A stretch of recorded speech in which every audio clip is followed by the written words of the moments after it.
The impact of racism in the workplace is not well understood in the United Kingdom, and in particular the profound emotional and psychological costs that are inflicted on the victims of racism in workplace.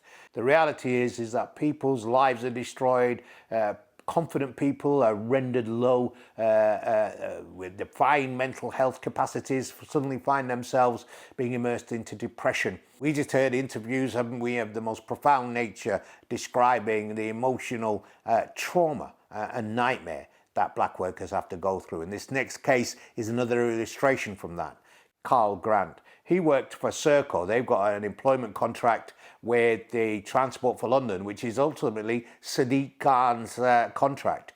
And here we find an insight, an example of what happens when Caul Grant complained that he was the victim of racial and physical abuse in his day-to-day job. Hi, my name's Lee Jasper. This is Brixton, London, and you're watching Lee Jasper Drive Time.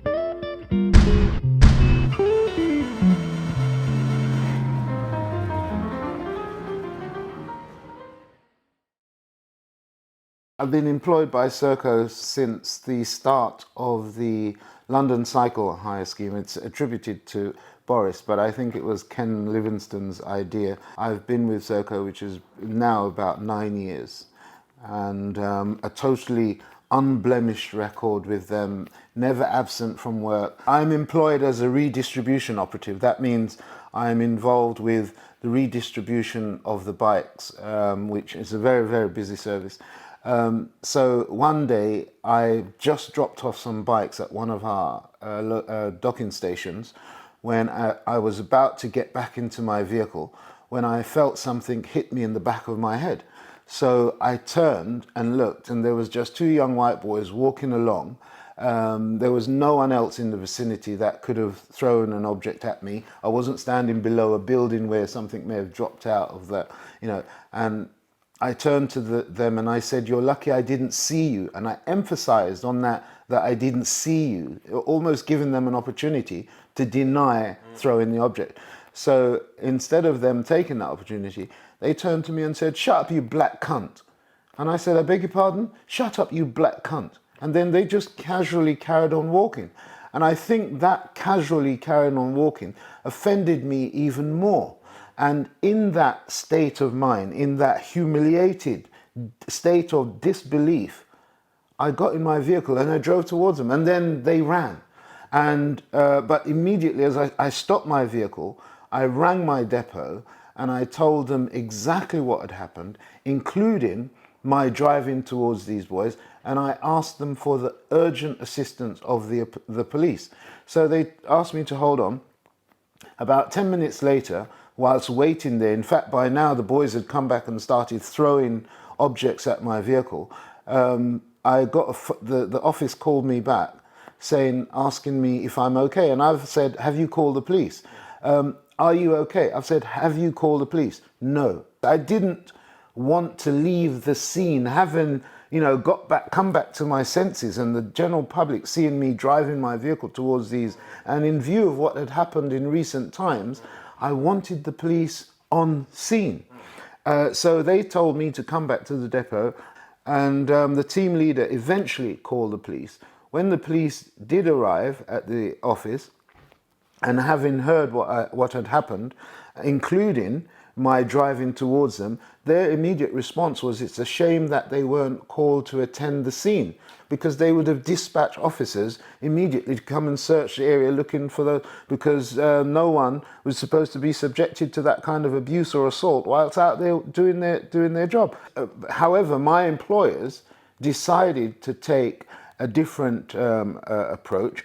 They suspended me from my job because he had failed to follow any of the company's policies and procedures in gathering their report. The procedures said the report must not include anyone's opinion. It must be based only on facts and circumstantial evidence. The other thing was, again, the policy and procedures stated you must not make any recommendations about disciplinary, and he concluded his report by saying, in relation to Caul Grant, disciplinary action should be initiated based on the findings of this report. And then to be treated the way that I have, it has left me feeling absolutely worthless. When we went to the disciplinary hearing, I pointed these failures out to the disciplinary manager.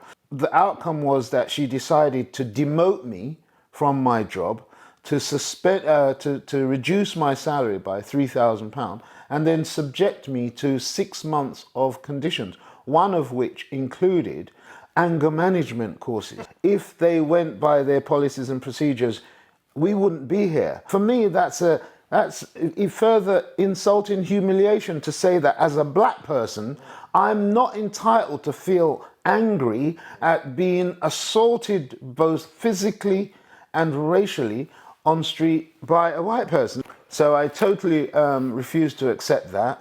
I've also presented a case or a claim for race discrimination to the Employment Tribunal. And despite the clear failure and discrimination in their case, they nonetheless dismissed my appeal. So without sort of community support, I think this is the sort of thing that they can go on getting away with.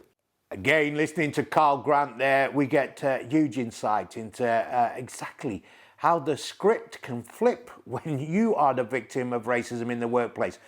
Listen, I hope you get to his Employment Tribunal. Do follow him on his Facebook page and make sure you sign up to get more information. And the same with this channel. Trust me, the content that we have got planned for you over the next few weeks is going to blow your mind.